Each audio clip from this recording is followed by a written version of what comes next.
Today our recipe masala spicy chicken fry and crispy chicken fry. প্রথমত চিকেনটা সুন্দর করে ক্লিন, এরপরে আমরা কেটে নেব।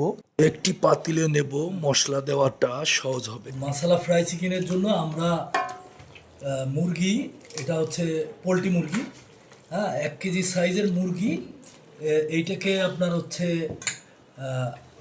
কেজিতে আপনার 16 পিস করছি আমরা, কেজিতে 16 পিস এরকম সাইজের কেটে নিতে হবে। কেজিতে 16 পিস করে আমরা কাটছি। তো এটা কত সুন্দর পিস হয়েছে।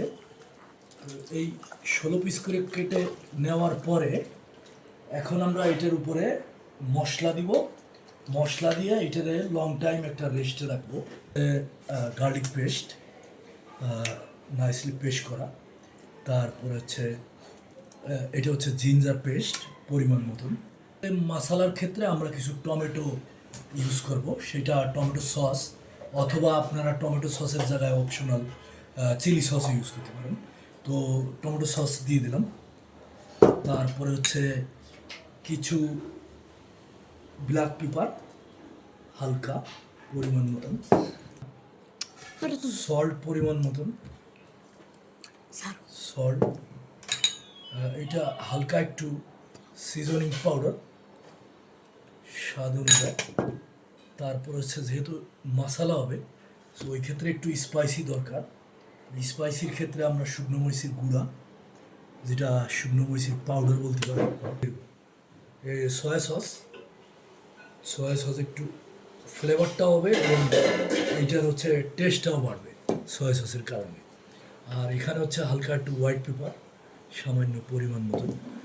আর এটা হচ্ছে গরম মশলা, মিক্স গরম মশলা পরিমাণ মতন, মিক্স গরম মশলা। ফ্রাই চিকেনের ক্ষেত্রে অনেক ক্ষেত্রে রেস্টুরেন্ট স্টাইল যদি করতে চান, তাহলে ওই জায়গাতে এগ অ্যাড করা হয়, মানে ডিম ইউজ করা হয়। ডিমটা হচ্ছে দুইটা সুবিধা, একটা হচ্ছে আপনার চিকেন ফ্রাইটা খুবই সফট হবে এবং ওইটা ফ্লাফি হবে। ফ্লাফি মানে ওইটা ফুলে উঠবে যেটা ভাজার পরে। সো ওই ক্ষেত্রে আমরা ডিম ইউজ করব। তো আমরা এখানে ডিম দিলাম, হ্যাঁ। কিছু ময়দা অ্যাড করব। ময়দা অ্যাড করা হচ্ছে সফটনেসের জন্য। কিছুটা কর্নফ্লাওয়ার অ্যাড করব পরিমাণ মতন। এখন মিক্স হবে। মিক্স যত সুন্দর করে গোটা গোটা গোটা মিক্স করব মশলা দেওয়ার পরে। মিনিমাম টু ম্যাক্সিমাম 4 থেকে 5 ঘন্টা রেস্টে থাকবে। Test wow lovely. চিকেন টেস্টের জন্য ফ্রাই করব 3 piece crispy style, and then 3 piece masala style. Wow lovely.